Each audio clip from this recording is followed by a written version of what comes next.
नमस्कार दोस्तों, स्वागत है आपका द ग्राउंड रिपोर्ट में। मैं हूं समीर आत्मज मिश्र।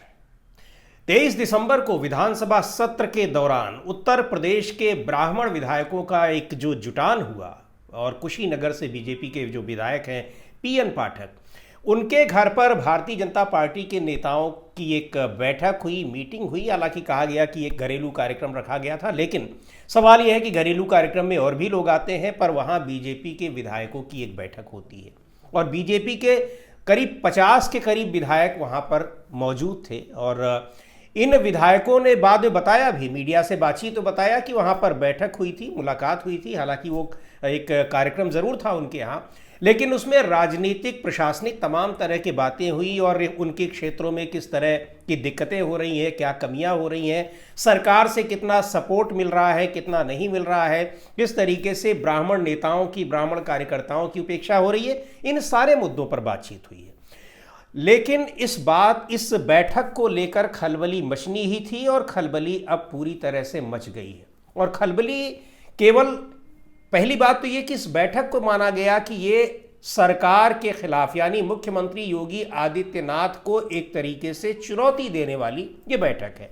इसलिए इसको कहा गया क्योंकि लगातार जब से 2017 से उत्तर प्रदेश में योगी आदित्यनाथ की सरकार है, कई बार ऐसा कहा गया कि इसमें ब्राह्मणों की उपेक्षा हो रही है और न सिर्फ ब्राह्मण समुदाय की बल्कि ब्राह्मण कार्यकर्ताओं की, बीजेपी के भीतर ब्राह्मण विधायकों की, सांसदों की, उनकी उपेक्षा हो रही है, उनके काम नहीं होते हैं। तो ये मुद्दा पिछले काफ़ी समय से लगातार बना हुआ है और इस मुद्दे को लेकर ये पहली बार इस तरह से एक बड़ा जुटान हुआ है, यानी एक जो यूनिटी दिखाई गई है। यहाँ तक कि एक बीजेपी विधायक बातचीत में कह रहे थे कि हम तो मुख्यमंत्री के, हालांकि उन्होंने बात ऑफ द रिकॉर्ड कही है, उनका ये कहना है कि हम लोग तो मुख्यमंत्री योगी आदित्यनाथ के उस नारे को ही लेकर आगे चल रहे हैं कि बटेंगे तो कटेंगे। तो हम लोग बटने के बजाय हम संगठित हो रहे हैं, एकत्रित हो रहे हैं, और एकत्रित होना कोई बुराई नहीं है। लेकिन इसको लेकर खलबली मच गई है। खलबली ये मच गई है कि बृहस्पतिवार को, कल देर शाम, राज्य के, चूंकि नए नए प्रदेश अध्यक्ष बने हैं पंकज चौधरी साहब, और पंकज चौधरी जी ने एक बयान जारी किया और कहा कि इस तरह की जो ये सम्मेलन हुआ है, ये बैठक हुई है, इसको बहुत गंभीरता से पार्टी ने लिया है और अगर आगे चेतावनी दी है, बाकायदा कि एक बयान उन्होंने जारी किया और चेतावनी दी है कि अगर आगे ऐसा कुछ होता है तो ये अनुशासनहीनता की श्रेणी में आएगा। लेकिन दोस्तों, इसके कई मायने दिखाई पड़ते हैं। पहली बात तो ये कि ये केवल पहली बार कोई एक जाति स्तर पर बैठक या सम्मेलन नहीं हो रहा है।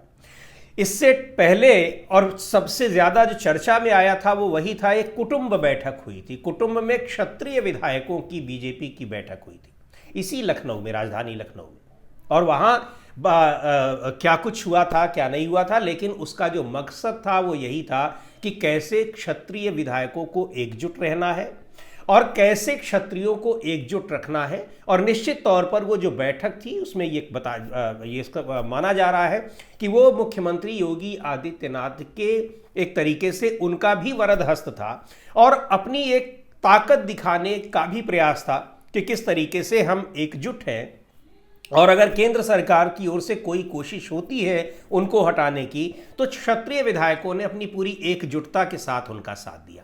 इसके अलावा भी करणी सेना हो, जो क्षत्रियों का संगठन है, और भी दूसरे राज्यों के भी संगठन, वो किस तरीके से योगी आदित्यनाथ के समर्थन में अक्सर दिखाई पड़ते हैं, वो बहुत स्पष्ट है।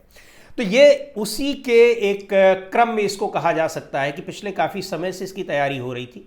और ये भी खबरें आई हैं कि एक उत्तर प्रदेश के ही एक नेता जो अब राज्यसभा में पहुंच गए हैं, उनको पहले कहा गया कि आप इस तरह की एक मीटिंग ऑर्गेनाइज करिए अपने यहाँ पर, लेकिन वो तैयार नहीं हुए। तो फिर तैयार हुए कुशीनगर के जो विधायक हैं पीएन पाठक, उन्होंने कहा ठीक है हमारे घर पर होगी, और उन्होंने अपना एक कार्यक्रम रखा जिसमें इन सारे विधायकों को बुलाया गया और मैक्सिमम पहुँचे, एक दो को छोड़कर 50 के करीब विधायक बताए जा रहे हैं कि कुल 56 विधायक हैं बीजेपी के ब्राह्मण कम्युनिटी से, उनमें से 50 के करीब वहाँ पर पहुँचे थे। तो ये एक ताकत दिखाने का ही जब क्रम उधर से शुरू हुआ तो एक यहां भी शुरू हो रहा है। अच्छा, प्रदेश अध्यक्ष का तो बयान आया, लेकिन डिप्टी सीएम केशव प्रसाद मौर्य का भी एक बयान आता है और उन्होंने कहा है कि इस तरह की बैठकें कोई खराब बात नहीं है, लोग मिलते जुलते रहते हैं, आपस में मिलना, किसी के घर पर इकट्ठा होना, इसमें कोई बुराई नहीं है, ये होता रहता है और हम लोग विधानसभा में भी मिलते रहते हैं। तो उन्होंने इसको बहुत सामान्य तरीके से लिया है। पंकज चौधरी का ये बयान आता है 2 दिन के बाद, लेकिन तल्ख बयान ज़रूर दिखाई पड़ता है। पर कहा यह जा रहा है कि पंकज चौधरी का ये बयान किसी तरीके का पार्टी में कोई विरोध नहीं है, पार्टी में कोई राइवलरी नहीं है, पार्टी में कोई प्रतिद्वंदिता नहीं है, ये दिखाने के लिए उनको एक सख्त बयान देने के लिए कहा गया। अब ये दबाव किधर से आया, ये समझना थोड़ा सा मुश्किल है। लेकिन पंकज चौधरी भी उसी केंद्रीय नेतृत्व के प्रतिनिधि के तौर पर यहां प्रदेश अध्यक्ष बनाकर भेजे गए हैं, जिस केंद्रीय नेतृत्व का हाथ इन बैठक करने वाले नेताओं पर बताया जा रहा है। क्योंकि इसका राजनीतिक संदेश यही है कि ये उत्तर प्रदेश के मुख्यमंत्री योगी आदित्यनाथ की कार्यशैली से खुश नहीं है। हालांकि सीधे तौर पर किसी ने नहीं कहा है, लेकिन जो बातें हुई हैं वहां पर वो यही है, कार्यशैली से खुश नहीं है। सरकार के ऊपर जातिगत आधार पर काम करने के जो आरोप लगते हैं उसको लेकर खुश नहीं है। जातिगत आधार पर केवल फेवर नहीं किया जाता है, जातिगत आधार पर यहां विरोध भी किया जाता है, ऐसे आरोप भी लगते हैं। आप बीजेपी के बहुत सारे विधायक ऑफ द रिकॉर्ड इस बात को बताते हैं। और यही नहीं, कई फोन हमारे पास भी आए, कई लोगों से बातचीत हुई और जिन्होंने कहा कि पंकज चौधरी का ये जो चेतावनी है, इसके बाद अभी फिर से कोई बैठक होगी, इस चेतावनी को दरकिनार करते हुए और ये दिखाने की कि किसी भी तरह का दबाव पार्टी के भीतर अगर संगठित होने में, एक वर्ग, एक समुदाय के रूप में, अगर हम एक जाति के रूप में अगर संगठित होने की कोशिश कर रहे हैं और दबाव डाला जाएगा तो इसका प्रतिवाद किया जाएगा, यानी इसका विरोध किया जाएगा। तो देखते हैं कि अब इस चेतावनी के बाद भी क्या कोई बैठक होती है, देखना बड़ा महत्वपूर्ण होगा। लेकिन यह बिल्कुल साफ है कि जिन लोगों ने भी ये बैठक की थी उन्हें केंद्रीय नेतृत्व का समर्थन पूरी तरीके से प्राप्त है पहले से ही। और उसमें बहुत सारे नेता ऐसे हैं जो बहुत करीबी बताए जाते हैं केंद्रीय नेतृत्व के। पर यह भी बात सही है कि अगर नहीं भी है तो अगर 50-55 विधायक एकजुट हो रहे हैं तो उनकी एकजुटता को इग्नोर नहीं किया जा सकता है। दूसरी ओर यही इसी तरीके से एक जाति विशेष के विधायक पहले भी एकजुट हो चुके हैं। तो ये बहुत ज़बरदस्त तरीके से लामबंदी चल रही है उत्तर प्रदेश में विधायकों के भीतर। और इसी पे जब शिवपाल यादव का ये बयान आ गया कि अगर ब्राह्मण समाज के विधायक अपने को अपमानित महसूस कर रहे हो तो आए, उनका स्वागत है समाजवादी पार्टी में। आपको याद होगा अखिलेश यादव इसी तरह का ऑफर दे चुके हैं केशव प्रसाद मौर्य को भी पिछली बीजेपी सरकार में, यानी जो 2022 के पहले स्थितियां थी।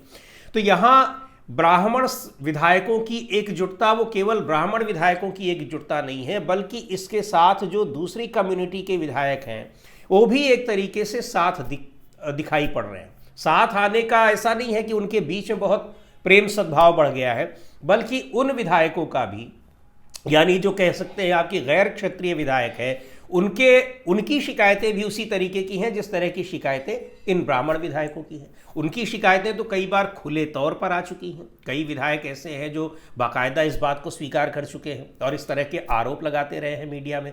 तो ये साथ आने की अगर ये बातें हैं और इस तरह की अगर लामबंदी हो रही है कि क्षत्रिय विधायक और गैर क्षत्रिय विधायक, तो फिर ये उत्तर प्रदेश के मुख्यमंत्री योगी आदित्यनाथ के लिए एक अच्छे संकेत नहीं दे रही हैं ये राजनीतिक स्थितियां। और ये केवल ऐसा नहीं है कि राजनीतिक स्तर पर ऐसा हो रहा है, प्रशासनिक स्तर पर भी इस तरह के भेदभाव की खबरें आती रहती हैं। और बाकायदा कई बार ये खबरें चली हैं कि हम लोग भारतीय जनता पार्टी पिछली समाजवादी पार्टी सरकार में कहा करती थी कि वहाँ ज़िलों के डीएम और एसपी बनाने में जाति देखा जाता है। आज भी मुख्यमंत्री उस तरह की बातें सदन में करते रहते हैं, लेकिन सच्चाई ये है कि यहाँ जाति देखकर न केवल राज्यों के डीएम और एसपी बनाए जाते हैं, बल्कि थानों तक में नियुक्तियां जो हैं वो जाति के आधार पर की जाती हैं। यही नहीं, किसी आरोप में, किसी मामले में जब कार्रवाई भी होती है तो वहाँ भी जाति देखकर कार्रवाइयाँ होती हैं, इस तरह के भी आरोप लगते हैं। तो ये सारी चीज़ें ऐसी हैं जो इन विधायकों को लामबंद होने पर एक मजबूर भी कर रही हैं, क्योंकि इनके अपना जो समाज है, अपनी जो सोसाइटी है, वहाँ से भी, यानी जो इनका मतदाता वर्ग है, वहाँ से भी एक बड़ा दबाव है कि आखिर आप लोग विधायक चुनकर गए हैं तो फिर उस उन लोगों की बातों को आप रख क्यों नहीं पाते हैं? उनके साथ अगर भेदभाव हो रहा है तो आप उसको उठा क्यों नहीं पाते हैं? तो ये बहुत सारी चीज़ें ऐसी हैं जो ये दिखा रही हैं कि किस तरह से उत्तर प्रदेश में एक लामबंदी हो रही है और केंद्र में इसके दिखाई पड़ रहे हैं उत्तर प्रदेश के मुख्यमंत्री योगी आदित्यनाथ। और बिल्कुल साफ है कि किस तरह से योगी आदित्यनाथ के विरोधी खेमे को बाकायदा संरक्षण मिल रहा है, समर्थन मिल रहा है, खुले तौर पर तो नहीं लेकिन पीठ पीछे केंद्रीय नेतृत्व का। ये बात भी किसी से छिपी नहीं है। आने वाले दिनों में अब साल भर के बाद ही उत्तर प्रदेश में विधानसभा चुनाव होंगे, मतलब एक साल के बाद 2027 में वहाँ चुनाव होने हैं। उसके पहले ये जो स्थितियाँ बन रही हैं ये पार्टी को कहाँ ले जाएंगी और क्या मुख्यमंत्री योगी आदित्यनाथ के खिलाफ एक पार्टी के भीतर ही एक कैंपेन चलने वाला है? क्योंकि जिस तरह से कई विधायकों का ये कहना है कि हमने गलत क्या किया और इसको इतना बड़ा मुद्दा क्यों बनाया गया, जब क्षत्रिय विधायक एकजुट हुए थे तब कोई मुद्दा नहीं बनाया गया। तो ये फिर बातें भी आ रही हैं कि बिल्कुल सही है कि आखिर ऐसी चेतावनी उनको क्यों नहीं दी गई थी? चेतावनी तब भी दी जाती। हाँ, प्रदेश अध्यक्ष जरूर ये नहीं थे, लेकिन प्रदेश अध्यक्ष कोई सीधे सीधे कहा है पंकज चौधरी ने कि यह पार्टी की परंपरा और पार्टी के संविधान के खिलाफ है। तो पार्टी का संविधान तो तब भी लागू था जब क्षत्रिय विधायक एकजुट हुए थे, यही इन विधायकों का कहना है। लेकिन ये मामला एक गर्म हुआ है और ये राजनीतिक गर्मी अभी और ज़्यादा बढ़ेगी, इसमें और तपिश आएगी। कहाँ तक ही जाएगी ये देखने वाली बात होगी। आज के वीडियो में इतना ही। अगले वीडियो में फिर मिलेंगे एक नए विषय के साथ, एक नए मुद्दे के साथ। द ग्राउंड रिपोर्ट के यूट्यूब चैनल को आपने अब तक सब्सक्राइब न किया हो तो ज़रूर कर लें। हमारे वीडियोज़ को लाइक करें, शेयर करें और अपने सुझाव भी हमें ज़रूर भेजें।